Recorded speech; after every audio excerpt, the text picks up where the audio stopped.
This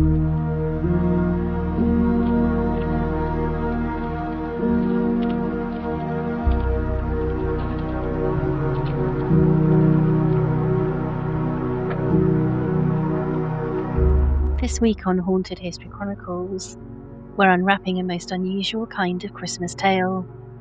Not one of cosy firesides and goodwill, but of ghosts, hoaxes, and mass panics.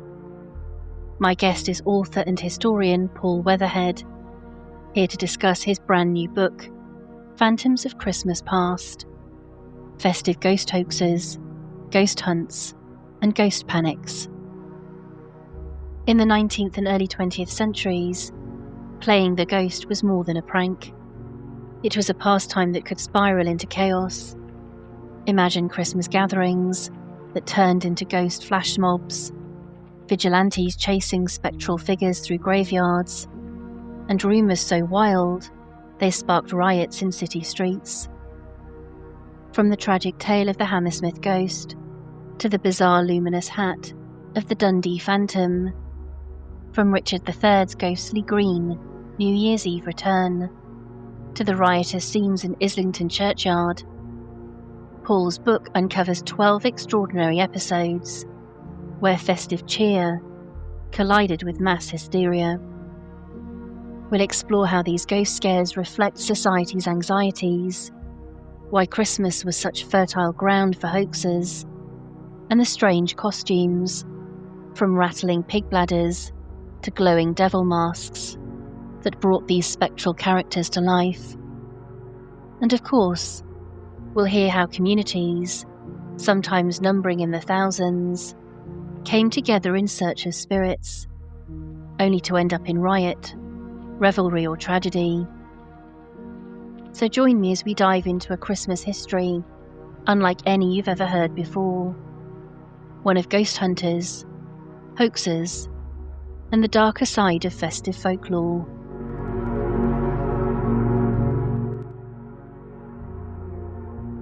Hi Paul, thank you so much for joining me this evening.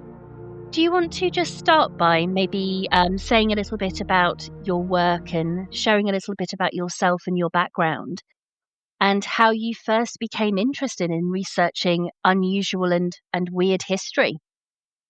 Well, thanks for having me, Michelle. Yes, like a lot of people my age, I became interested in this kind of thing as a child, watching Arthur C. Clarke's Mysterious World and collecting the Unexplained magazine and the Fortean Times. So, and then going to the local weird section of the library and looking up books on the paranormal and the unexplained and all that kind of thing. So I've long had an interest in it since childhood, really. And growing up in an area of fairly high weirdness, which is the Calder Valley. That's located in West Yorkshire, about halfway between Leeds and Manchester, where, as a teenager, there was the UK's first supposed alien abduction happened near where I lived in Todmorden, and in Hebden Bridge, where I lived, there was a sort of a media sensation about a witch who tried to buy a chapel to convert it into a coven, and Cliff Richard put up the money to stop her, and she turned into a Black Panther and haunted the moors. And so there are all these sort of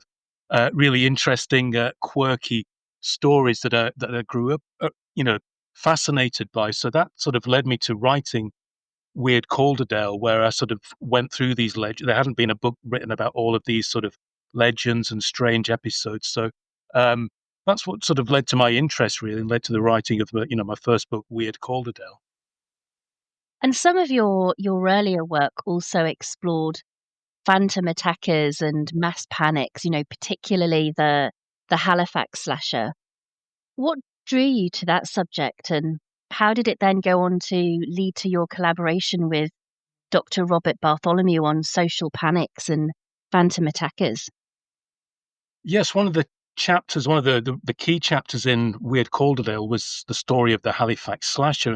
And if your listeners aren't familiar with this, it very briefly, in 1938 in Halifax in West Yorkshire, there were fears that there was a maniac, a razor blade wielding maniac roaming the streets. And there were loads of reports of people being slashed on the arm or wherever by this this razor blade wielding maniac. And it led to a huge panic with patrols roaming the streets and vigilante mobs, and then there were more and more victims. That suddenly there were 3 or 4 attacks every night, and then it spread to other towns around the UK. And as police investigated, it turned out that all of the victims had cut themselves and made up the story of this attacker. And that's what we mean by a phantom attacker, one that doesn't really exist. The Halifax slasher was a complete myth. It was made up by the supposed victims. And that's what sort of led me to look for more of these kind of cases, because they happen very regular throughout history. And when we started to have this epidemic of needle spiking just after the lockdowns, where young women in nightclubs would be attacked by syringe wielding maniacs. And this suddenly spread from Nottingham to all around the country to all around Europe.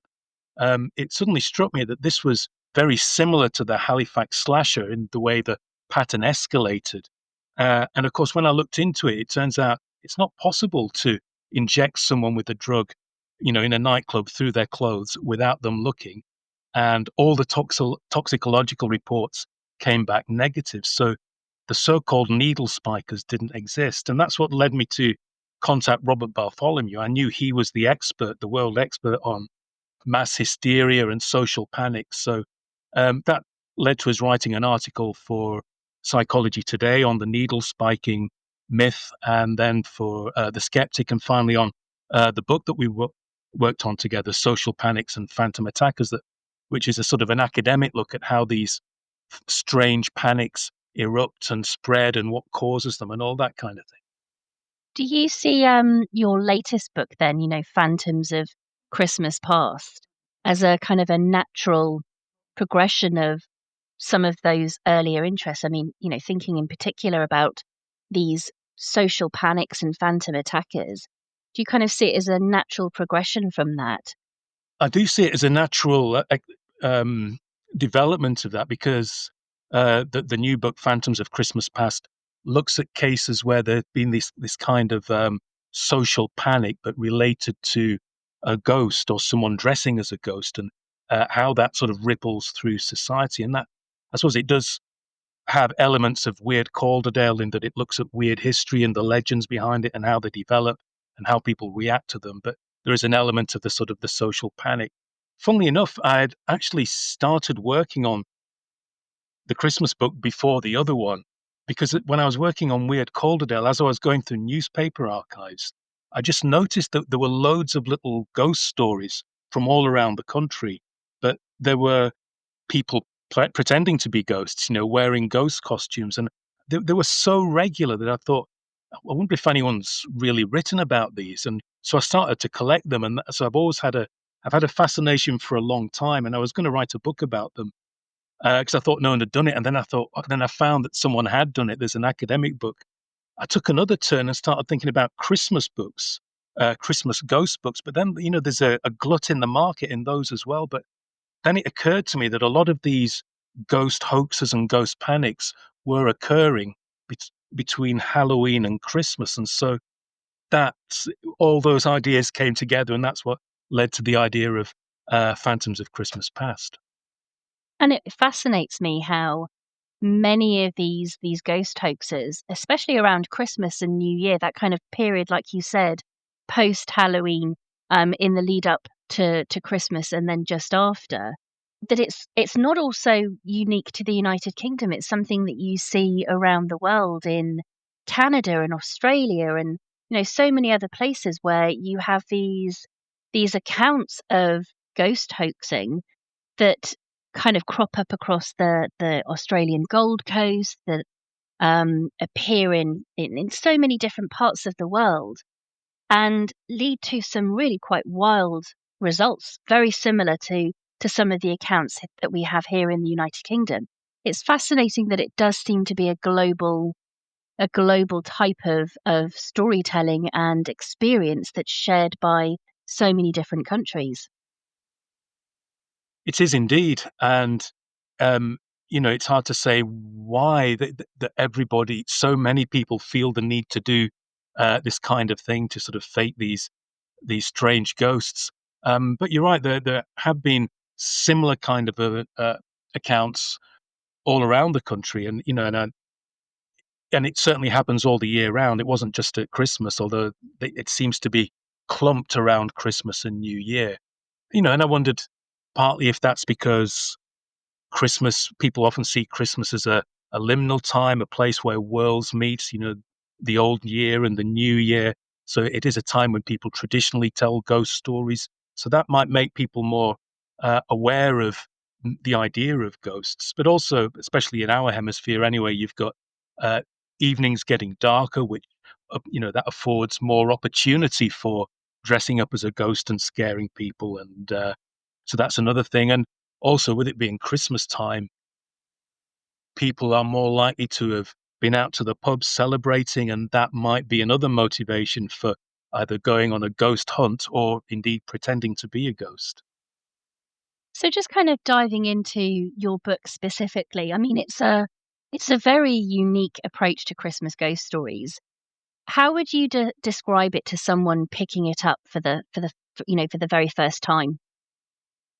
Well, there are lots of books about, arguing that ghosts exist and going through the evidence or looking at specific famous examples of ghosts. And there are a few books that do the opposite and argue they don't exist and try and debunk these cases. But I've taken a different approach and looked at ghost legends and how people react to them and how people um, play them out, sometimes by pretending to be the ghost, sometimes by trying to catch the ghost, sometimes by pretending that you've seen a ghost when you haven't.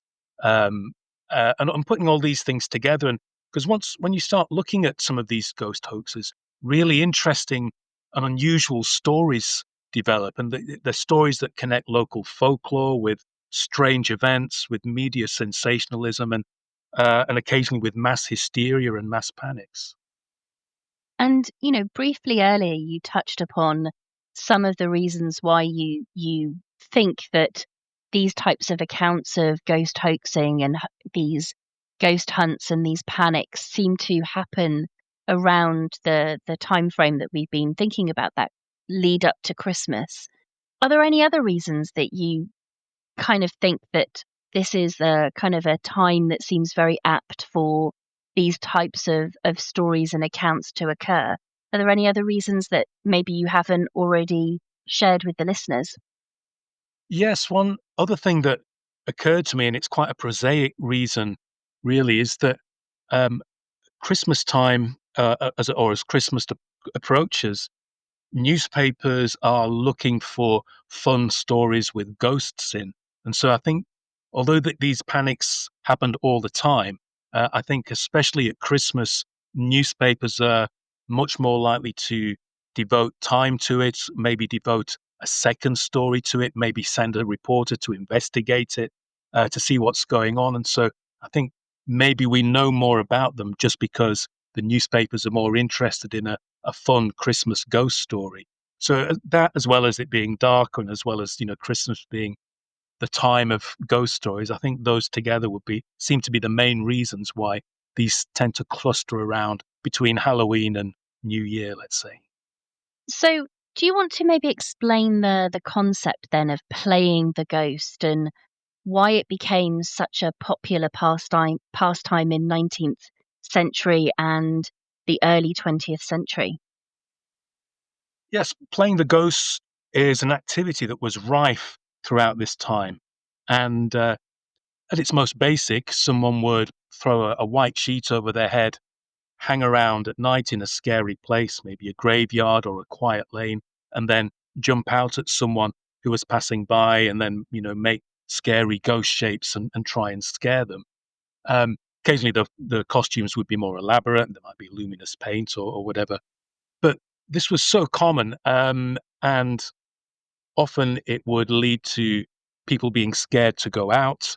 There would always be reports that some an old lady was scared to death, or a pregnant woman was scared to death. There'd always be those reports. People would be scared into insanity, supposedly, and then these stories would lead to gangs forming and patrols trying to catch the ghost. And although it sounds quite strange, but if you imagine if you're walking alone at night past a graveyard, and then suddenly someone jumps out dressed in a sort of a cartoon ghost costume, it's going to be clear that you're not seeing a real ghost, that you're seeing a ghost hoaxer. But on the other hand, you don't know who this is or why they're doing this strange behavior or what they're going to do to you. So you're going to feel very vulnerable and scared, and that's how a lot of people felt. So, although on the one hand, it's sort of quite comic and seemingly harmless, on the other hand, it did cause real outrage in the community. And rumors would often spread that it was aristocrats on a dare who were doing it. That would be one. Sometimes it might be people trying to get revenge or pranking their mates. And quite often, what would happen is when rumors of a ghost or a ghost hoax started, there might be copycat hoaxes where another person would think, oh, that sounds like fun, I'll do that. And then you get copycat victims who read about people who've been scared half to death in the newspapers and think, well, I'll do that and I'll get a bit of attention and I might get a day off work as well. So you get all these things that sort of work together to create these strange ghost episodes that the press called playing the ghost. And some of the accounts sound almost theatrical. You mentioned some of these more elaborate costumes consisting of maybe wearing luminous paint, but there were devil masks, rattling pig bladders were used. Do you have a particular favorite or bizarre example of a type of costume that was adorned as part of this ghost hoaxing? Yeah, so as you said, the simple white sheets, you might get luminous paint, which would make it even more eerie at night. Sometimes animal skins and that kind of thing. I think one of my favorites was the one that you mentioned, the pig bladder episode. This was happened at Christmas Day in 1804 in Hammersmith in London, and this was quite a rural fruit growing area at the time. And there was a coachman driving his horse past a field when he saw this white uh, figure emerge, and he could hear this strange, eerie rattling sound. And as this white, ghostly figure approached, he could see that it was covered from head to foot in these pig bladders that were filled with dried peas that were rattling away in this very eerie way. Now, the coach driver jumped off his horse and ran for it. We should say, by the way, that pigs' bladders filled with dried peas were a common childhood toy at that time. So I think that's one of my favorites. Another one that I always thought was rather amusing was happened in 1844 in a village in the West Midlands where a ghost or a man dressed as a ghost was supposedly haunting a local churchyard and terrifying people who were walking past it on the way to the pub. And an actor who heard about this decided to check out this ghost, and he went dressed as a theatrical demon. So he went dressed in these different colored tin foils with a lamp that made it look like he was smoldering from hell, dressed as this demon, maybe a costume left over from a production of Dr. Faustus. But he went, waited for the ghost to appear, and then jumped out and pranked the ghost and said he was a demon waiting to escort the ghost back to hell. And in the end, the ghost hoaxer had to pay for drinks behind the bar to escape a severe beating. And obviously, you just mentioned there how sometimes the ghost hunters themselves dressed up. And I understand that alongside that, there are examples sometimes of the ghost hunters themselves dressing up and getting creative by dressing up in drag to try and lure out the ghost hoaxers. Do you want to tell us more about that? That seems to have been relatively common. It happened, I came across several examples of this. And so if you imagine that quite often it might be women who've been approached by these ghost hoaxes. So um, the gallant youths might form these committees to walk the streets at night looking for the ghost.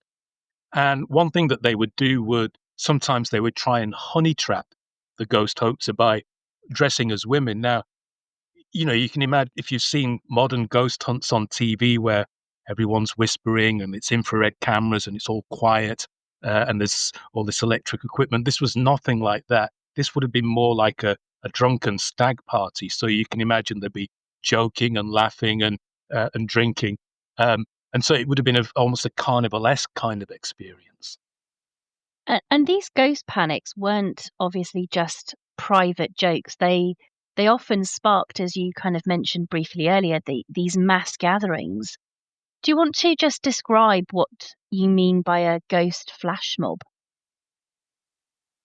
Yes, I've used the term ghost flash mob because it sort of captures this strange phenomenon where when rumors of ghosts emerged, uh, people would gather to share gossip about it. So if there were rumors that a house was haunted, crowds would gather around it the next day. They'd share their own experiences or what they knew about this case, and then more would come the next day and more and more. And so you get these almost spontaneous gatherings of onlookers, curiosity seekers. Sometimes these would turn into ghost hunts with people trying to spot the ghost. One of my favorite examples comes from just down the road from where I live in Hebden Bridge, a town called Todmorden, where in 1899 a rumor spread that the station master had been on the train station at midnight and seen this red-eyed white ghost coming towards him. And then both the ghost and the station master vanished into thin air and weren't seen again.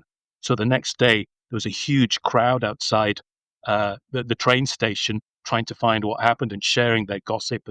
And then, there was astonishment when the station master turned up to work to find this huge crowd here thinking that he'd been dragged down to hell by a ghost. And the station master said that, well, he had seen something. He'd been on the platform, he saw this white figure with red eyes, and when he raised his lantern, he realized it was an escaped ferret. And then so you get this, you can imagine how he told his friends about this escaped ferret, and his friend told their friends, and as the story spread, the little bit at the end about it being an escaped ferret was cut off because it makes a better story if they vanish. And so you can see how quickly these rumors spread, that the corners are rounded off, and the story becomes much more interesting and scary. And that makes it even more likely to spread. And then in those days, the only way to get news quickly would be to go to the scene and see what gossip was going around. So did these events spiral out of control? Were there examples of violence or something else erupting as a result of these kind of mass gatherings? They would frequently spiral out of control because happening late at night, the um, they might the people there might sort of fortify themselves with a few drinks. They'd be in the mood for fun. There might be property damage. People might break into the house, for example, looking for ghosts. That happened a couple of times in the book, where people broke into the house at night, sat there in the kitchen eating the food, waiting for the ghost to appear. There was another case in it was in South Yorkshire where some butchers broke into a house, sat there with towels wrapped round their head, pretending to be mystics, got drunk, and waited for the ghost to show up. Instead, the police showed up, of course. But they frequently you might get pickpockets, fights breaking out. There'd be property damage because it would be like a riotous outdoor party with a little bit of ghost hunting thrown in. So one of the most famous cases is the Hammersmith ghost case of 1803 to 1804. Do you want to just maybe walk us through what happened there and why it turned so tragic? Yes, this is it's probably the most famous one, as you say, and in some ways, it sort of sets the scene for how many similar panics would pan out. And the thing that seemed to start this was the suicide of an Irishman called Thomas Flynn, who'd attempted to kill his wife and then cut his own throat. And because he'd taken his own life, he was buried at a crossroads. And that was often happened to people who'd taken their own lives at the time, sometimes with a stake through their heart. So, and this caused a huge amount of upset in the Irish community. And of course, if you're buried in an unmarked grave like this, it's the sort of event that might lead to ghost rumors and stories of ghosts. So that was in the minds of people in Hammersmith at that time, which again was quite, as I said earlier, was quite a rural area, with London sort of just growing on the outskirts and starting to gobble it up. After that, there were reports of strange white figures seen in various parts of Hammersmith, and a panic developed. People were scared to go out. Patrols were formed to try and catch this strange figure in white that was haunting people. There were rumors that it had scared a pregnant woman to death. This turned out later not to be true. But it led to a huge panic, and patrols were walking the street. Now, one man called Francis Smith decided to take the law in his own hands, and he went out waiting in one of the ghost's haunts with a gun. And when a figure in white approached him, he challenged this figure. The figure ignored him, so he took out his gun and he shot him. And the person he'd killed was called Thomas Millwood, and he was a plasterer.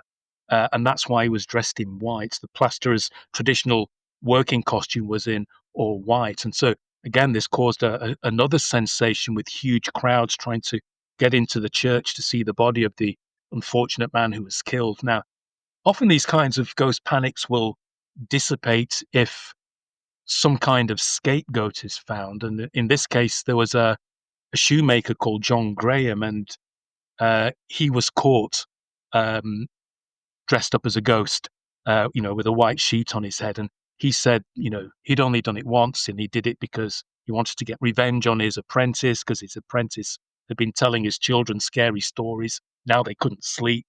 And so he was a scapegoat, and the panic dissipated. So although he had dressed as a ghost, it's clear that he couldn't have been the ghost in all the many reports. But sometimes a scapegoat's what's needed to burst a kind of panic like that. Yeah, you see it escalate and escalate and escalate, don't you? And then just something like a pin bursting it, like you said, just bringing it back down.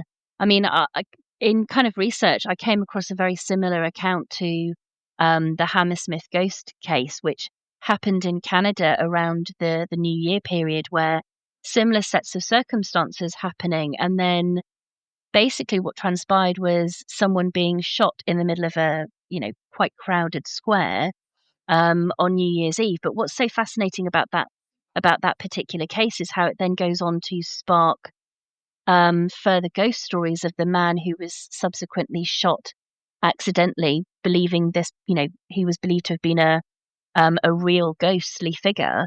Instead, he was just a simple man in a costume on his way to a New Year's party. But his death then subsequently, as I said, just brought about this kind of wave of other ghost stories linked to, sadly, his demise. So it's such a well known example. Like I said, it's probably the most famous, but it's so interesting how, like we said at the beginning, how there are similarities with other accounts elsewhere around the world. Yes, that's true. And one thing about many of these panics is that the bubble bursts, and then a few years later, it happens all over again, maybe a little bit further down the road or in the next town or whatever. But these panics always come back, um, and a similar thing happens again. Hopefully, without the tragedy. But yeah, they were so common in the 19th and early 20th century. It was a struggle to pick out, to find ones to focus on. And I think that comes back to something that you mentioned earlier with, the press as it was back then, with things like Penny Dreadfuls. These stories were so commonplace. If we think about the popularity of Charles Dickens' story A Christmas Carol, which obviously was originally just something intended to be published over multiple publications. You've got the press again drawing attention back to these stories repeatedly, particularly around this time of year, that just means that interest again is focused back on these types of accounts and stories, which I think naturally starts to bring it back to the attention. And of course, then as people start talking about it, you get other similar experiences and accounts cropping up again, maybe in that same region or elsewhere.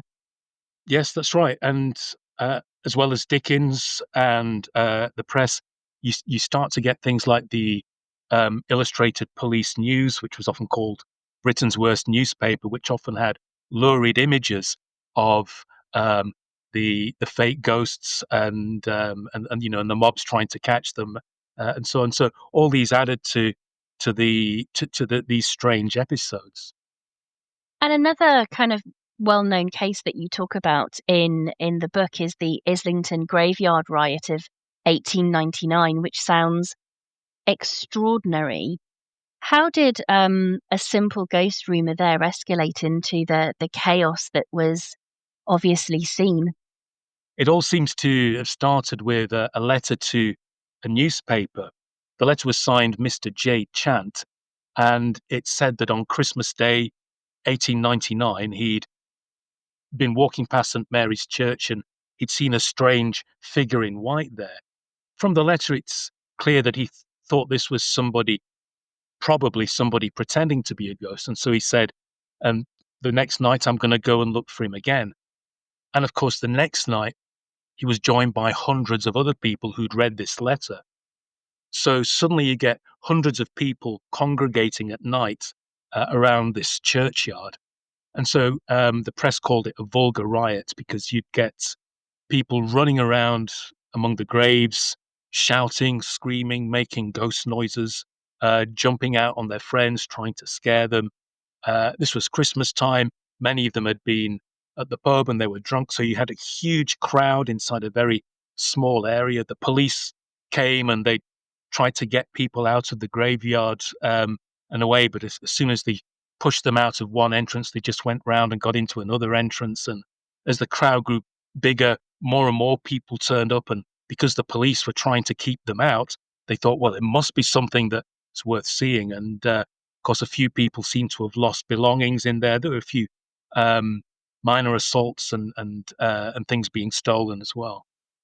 But I mean, strangely enough, there've been a number of these similar riots. There's one in Hackney in 1895, which was even bigger, where it led to rumors with over 1,000 people running around in this graveyard at night, with the police completely losing control over a number of nights. But yeah, these are fascinating. It's strange. It's almost like a drunken ghost hunt in a graveyard with this kind of riotous bad behavior. It's this kind of weird fascination, isn't it? Because you can see how it would attract so many people's interest to take part, the fact that I mean, it's got everything really, hasn't it, to pique people's interest. And of course, when you have gatherings grow to those kinds of sizes, then, we only have to think back to things recently on the news, how quickly then things can escalate and tip over. Um, and you've got a group of people here completely and utterly primed for precisely what we see happening in some of these accounts where they're already worked up. And of course, when you have more gathering, they're only going to continue to wind each other up even further. And of course, if you've got other things there that help set the stage with the low lighting and the graveyard and the sounds, and it's a very sensory experience, and we've got to think back to the times as well of, you know, poorer lighting, it's more dimly lit. Again, the season plays into it. And of course, just the sense of isolation, the less busy streets, no cars and things like that polluting and making sound. Again, it's a it's a disaster waiting to happen, really, isn't it? Yeah, all those things you said are true, especially about the sensory experience. The Hackney ghost riot from 1895, that happened in the summer, and it was in the middle of a thunder and lightning storm. So you can imagine how that would have added to the atmosphere and the fun of people running around scaring each other in the graveyard. But you're right; these sort of things do spiral out of control quite often, and as we saw with the Hammersmith ghost, can have quite disastrous consequences. And another amazing account that you talk about in the book is the clanking ghost of East Barnet, which is another fascinating case drawing Christmas crowds for decades. What made that haunting so enduring, do you think? I think one reason is that in the area there was an older ghost legend, and maybe that's what gave it the staying power. So there was, stories that the ghost of Geoffrey de Mandeville, who was a medieval baron who rebelled against King Stephen. He died in battle in 1144, and there were rumors that his ghost haunted that area, and you'd know his ghost was there because you'd hear the clanking of his armor. But I think what happened in 1926 was that after a few sort of low key reports, newspapers reported that a night watchman had been guarding some building materials in the run up to Christmas, and he saw this strange figure in this military costume but he was a complete skeleton. So he saw this ghostly military skeleton, and this led to great deal of interest. People started walking the streets of East Barnet trying to find Sir Geoffrey as Christmas came. The council even got involved and started to debate whether night watchmen who were guarding haunted locations should be paid extra. So that gave the newspaper some extra bit of fun to talk about. But yeah, then suddenly it got bigger and bigger. More and more crowds came. As New Year rolled around, the newspaper started reporting that the ghost of Geoffrey de Mandeville had a girlfriend. She was a grey lady with dimples. And, the newspapers were saying that she's so attractive that men come from all over the country just to see her ghostly dimples. But, the empty roads were getting clogged with people all looking for the ghost. And every year, a similar thing happened. It happened every year. It became an annual event with hordes of ghost hunters or ghost tourists, you might call them. Along with that, though, you'd have spiritualists coming. You might have serious psychic investigators coming. And so you had a kind of a tug of war between these three groups because the psychic investigators were trying to be serious. They were trying to be scientific. They might have cameras set up, but they'd be disturbed by these crowds of drunken ghost hunters. Now, the spiritualists, they'd nearly always claimed that they'd seen a ghost. So the psychic investigators were often quite jealous of them. And there's a bit of resentment about these spiritualists coming up from London and speaking to our ghost when we're still struggling to try and find it. But yeah, it escalated, and every year this sort of panic, not really a panic, this sort of exuberant, festive, drunken ghost hunt got bigger and bigger, with roads getting crowded and police being brought in, and traffic being unable to move. It got to such a state that a lot of the investigators, the serious investigators, were saying that rather than the ghost scaring people, the people were scaring the ghost away. That there were too many lights and cameras and TV crews, and anyway, these panics were regular Christmas events from the 1920s right up to the mid 40s. And I think you kind of touched upon something really important there, which is this kind of connection that it has with the local community, and how that makes such a kind of it has such an impact on the local community in the way that it does, that it becomes so embedded in the local culture and the local understanding, and that's why partly it becomes something that endures so much. And it's something that we see so well, don't we, with folklore up and down the country, of how this connection with the land and the stories of our communities just becomes something that is so well known and is then repeated down through generations. I mean, I can think of an example of this, which is, from my own family history, which, I mean, you would never be able to tell this, Paul, from my own accent, but my family hail from Yorkshire. And it's only because my dad joined the military that meant that we moved around a lot that I lost my accent, as did, my parents and my siblings, if you like. But my great grandmother was, of an age, shall we say, that she remembers the stories of Spring Hill Jack, which obviously hugely popular up and down the country in the United Kingdom.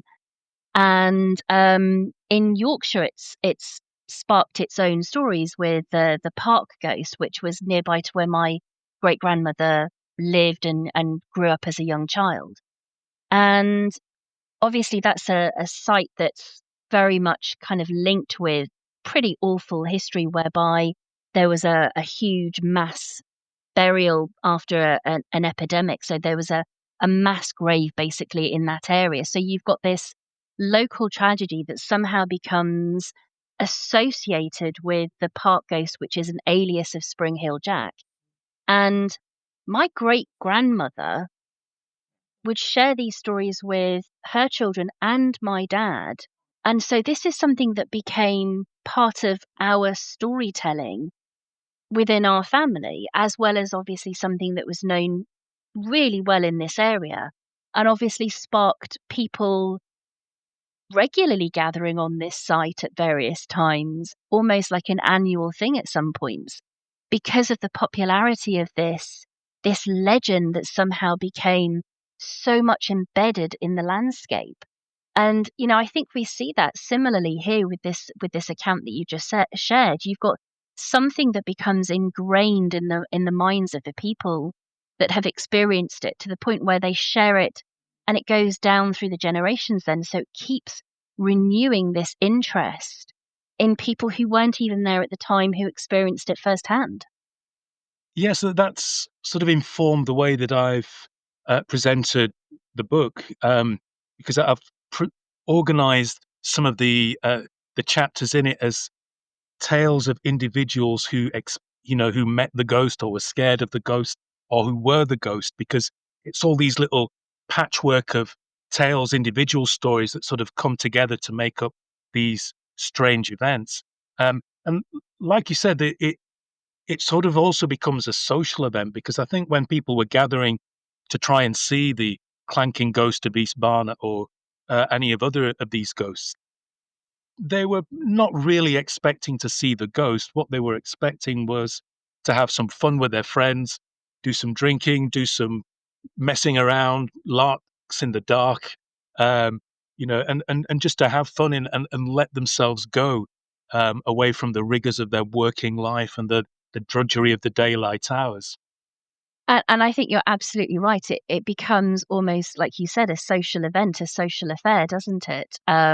Which again just keeps renewing that interest. It's an escape route, isn't it, from the drudgery of life and the hardships of life. And again, it just makes it such fascinating reading about these accounts, because you can understand why they endured in the way that they did.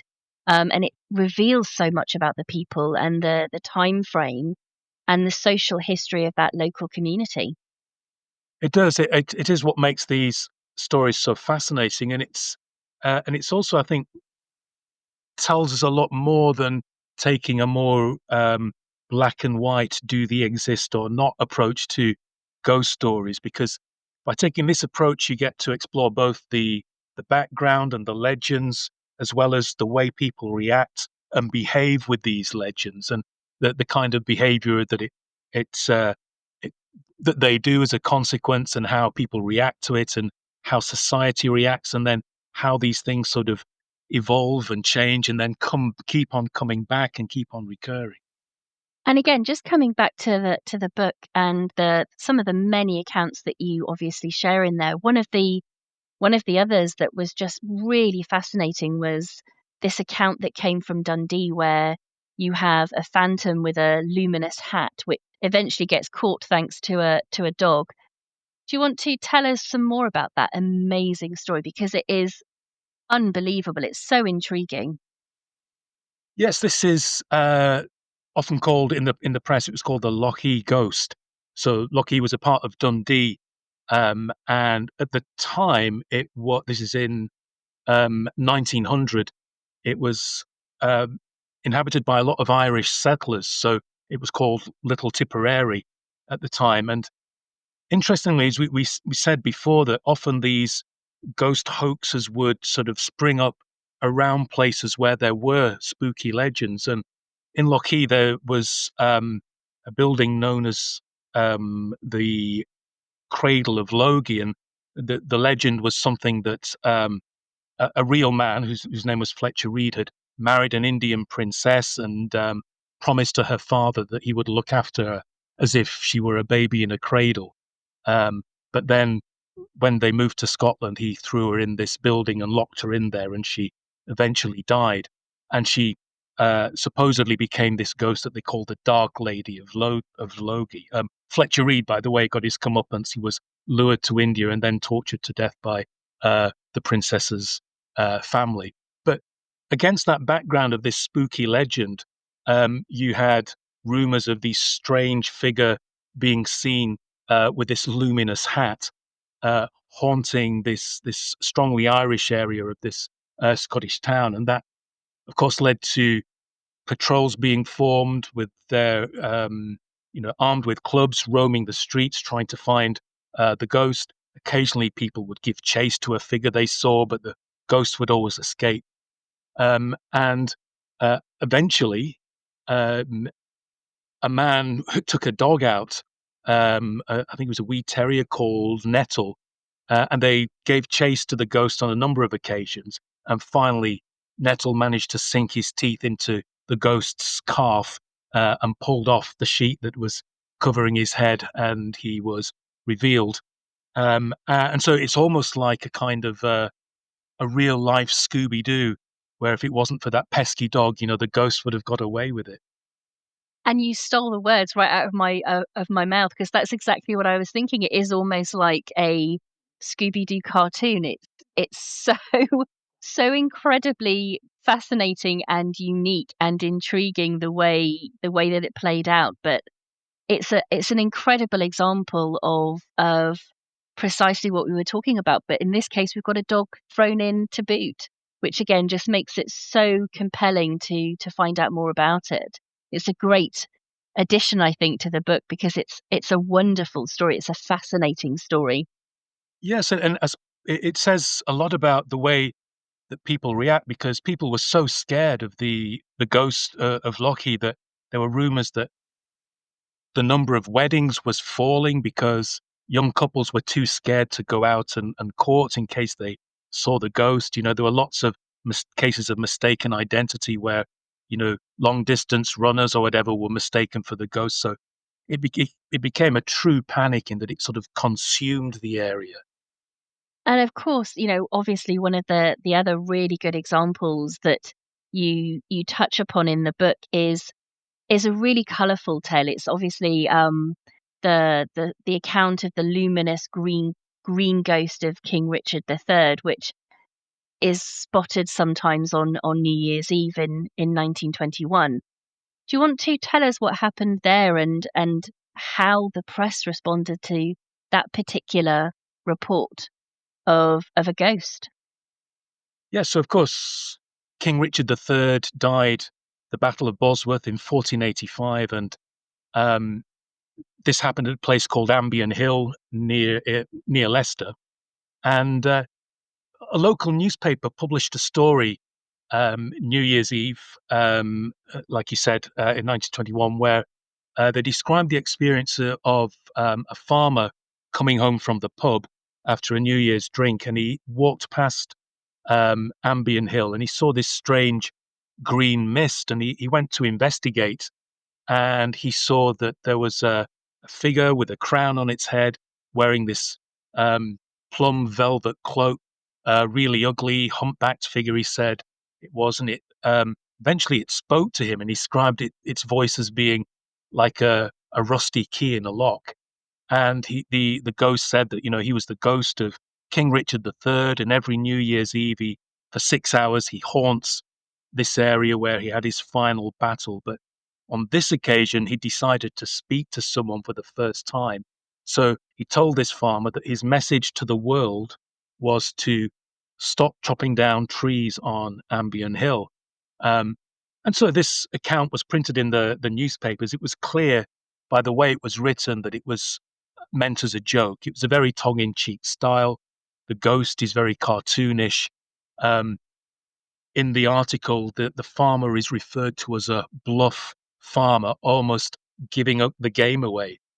But when that story was reprinted in other newspapers, they cut all the ironic, humorous stuff out and just said King Richard's ghost is haunting this area and is green and he wants to stop the trees being chopped down. And so that led to other newspapers just printing copies of this story. And then, of course, people started coming to investigate it. And then, of course, people started saying in the local area where there hadn't been any ghost rumors, oh, yes, we've seen the ghost of King Richard III as well. So, yes, this is another interesting aspect of what I looked at as well as ghost hoaxes, i.e., playing the ghost, and ghost hunts, as in the case of the clanking ghost of East Barnet. There are also press jokes that sort of get out of hand or spill over. And, for the local newspaper, the Nuneaton Chronicle, I think it was, this was great. It got its story all over the country and had a good laugh at everyone's expense when they fell for the joke.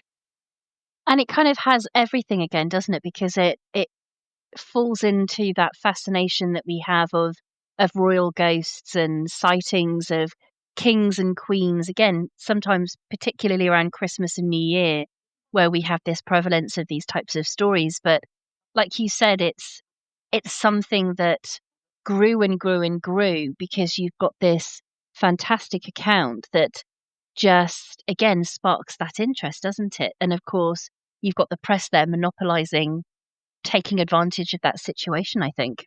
You have, and a lot of the times the press would use it just to fill up some space, as a fun story in the approach to Christmas. And in the original account, it was clear that it was a joke. Um, but as newspapers wanted to just print the story, they just got rid of all the edges and just printed the spooky bits, in a really deadpan fashion. And it shows how easy these stories can emerge. So when we kind of look at the different examples and further examples, obviously that you've detailed in the book, when we look at these stories, what do you think they tell us about um, the society and the culture at the time that these were happening? What can we learn from them? They tell us that we've always had a fascination with ghosts, with spooky legends. So that's clear. But I think another thing that these stories illustrate is there's a very kind of elite misunderstanding of what's going on, because the newspaper accounts tend to either be very condemning of these riotous parties, or talking about how can people be so stupid as to believe in ghosts in the 19th century, or the 20th century. So very dismissive in that way. But a lot of the people who turned up to these ghost hunts and ghost parties, um, they were they weren't really superstitious. They were open-minded. They were curious. But the main thing they were looking for was a bit of ghostly fun. That's what they were looking at, and that's how they approached it. And I think that was something that, the more educated people who wrote the newspaper columns couldn't quite get their heads round. And you mentioned there how they were oftentimes just harmless seasonal fun. People coming together in the way that we've talked about. Do you think they reflected some of the deeper, maybe societal anxieties at points in some of the accounts that come through? Yes, they did. I mean, at times there were fears that these ghost hoaxers were aristocrats who had some kind of bet that they had to scare a certain number of people to death. So there was that kind of fear there. But I think there was also the fear that you know that that the lower classes were infected with superstition, that they would lose control at the drop of a hat, and turn to rioting, and so on. So I think there was a lot of that, and I think there was a lot of you know, um, elite disdain for the perceived superstitiousness of the lower orders. So when we kind of look back on these accounts and these episodes today, is there anything that we can maybe learn from them in terms of how the belief in the supernatural and about the way that rumors spread and hysteria spread? Is there anything that we can learn about that for us in today's society? I mean, we're not we're not kind of unique in the sense that we aren't so far removed from these accounts that they aren't they aren't impossible. We see modern accounts of similar types of ghost hoaxings, and so on and so forth. Is there anything that we can learn from them then, that you think? Yeah, well, I think one thing is that, mm, now that we have social media as well as the print media, that gossip and rumors will be printed and uncritically and without skepticism, and that will is a perfect recipe for these kind of panics to emerge. So that's one thing, and we also learned that populations can be swept up with a panic. I mean that was the focus of my book, Phantom Attackers, and social panics and phantom attackers, uh, because that happens quite a lot as well, as we saw recently with needle spiking. Now with ghosts, for example, I think there are some modern examples. About 20 years ago, there was a spate of killer clowns, people dressing up as scary clowns, standing in strange places to freak people out, and there are plenty of photographs of these. Now, some of these I suspect were people taking photos of their friends dressed as a clown and then posting them on social media. And there were some accounts of clowns attacking people, and I think they were more likely cases where the victim just invented the story after reading about these killer clowns in the newspapers. And even more recently, there was the Somerset Gimp man who dressed in this sort of leather bonded gimp costume and scared people in Somerset. Um, so I think that is a similar kind of thing, dressing in a weird, scary costume. I think maybe a sheet over their head just doesn't cut it anymore. But people are still um, engaging in this kind of behavior. But I think that the main thing that I learned from looking at these stories is that people love a ghost story, no matter what the background is, whether it's a hoax, whether it's a legend, whether it's a panic. And not only do people love a ghost story, people love the idea of creating mischief, of mayhem, and Christmas is a time for sort of unleashing that mischief. Oh, absolutely. I mean, I think it goes back, doesn't it, to the many of the origins, doesn't it, of Christmas, and how some of the traditions and how people celebrated Christmas. Very much like Halloween with trick or treat, where it was about mischief. It wasn't always just about the gathering around the Christmas tree. So, I think you're absolutely right. There's that element of the mischief making of the holiday, and like you said, the atmosphere of the holiday. And it again, it's a time, I think, particularly, although it's not unique for Christmas, but it's that time, I think, where people, no matter what their belief system in terms of whether they believe in ghosts or not, they love stories. They love ghost stories, and they love these types of legends, which again just makes it such a kind of a melting pot, I think, for these types of things to take hold, and still do today, which is fascinating. That's true. It was a really interesting book to work on. I'm pretty sure there isn't another one out there like it. So, um, and it was just really interesting to see how these stories developed, and then each story had its own little rabbit holes that you could go down that sort of pulled out ghost rumors or weird history or strange facts, and it's just really good to see how all these tapestries sort of wove together in these hoaxes, these hunts, and these panics. So, Paul, where's the best place for people listening to maybe follow your work and keep up with other things that you're researching and working on for the future? So my website is paulweatherhead.com. So I've got a blog on there, and there are links to where you can buy my books. Phantoms of Christmas Past is available at all bookshops, or you can get it online or from the publishers, Six Books. Um, so those would be the best place. I do have my own podcast called Monsters, Myths, and Manias, which looks at, well, monsters, myths, and manias, and phantom attackers, and that kind of thing. And of course, I'm going to make sure to include links to copies of the book. I highly recommend it. I think it's a fantastic book to pick up. There's some really truly intriguing accounts in there, and like I said earlier, I think, you can be of so many different beliefs on this topic, but you're going to find something interesting in these accounts. They are really intriguing. They're very unique, and like you said, they all seem to have their unique little rabbit hole that you can start wandering down. There's something very special about each of the stories. I think that again has meant that these are accounts that have endured. They've they've become the accounts that we know of today. The Hammersmith ghost story, for example. We know of some of these for a reason.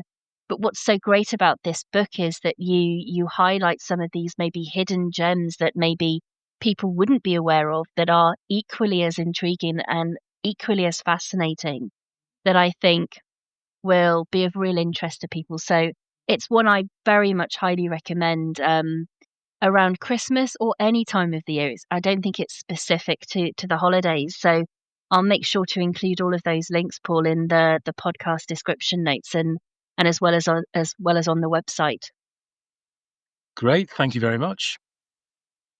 And honestly, Paul, it's been such a brilliant opportunity for me to talk to you, because I love this topic. It's one that is particularly interesting, and it just seems coincidental that in the last few months I've been looking at some of these more global accounts as well, across Australia and Canada and so on, that I mentioned earlier. So it's been brilliant to be able to talk to you about these in more depth, and to kind of find out more based on your research and your passion and your knowledge for the weird and the wonderful history that we all have around us. So thank you so much for coming along and giving up your time to talk through the book, and obviously the research that went into it. Thank you so much for your time, Paul.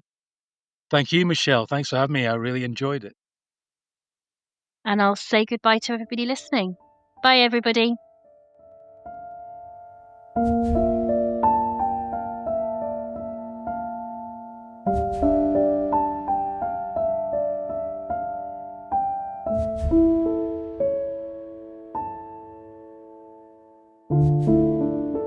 If you enjoyed today's episode, please subscribe, rate, and leave a review on your favourite podcast platform. You can follow us on social media for updates and more intriguing stories. Until next time, keep your eyes open and your mind curious.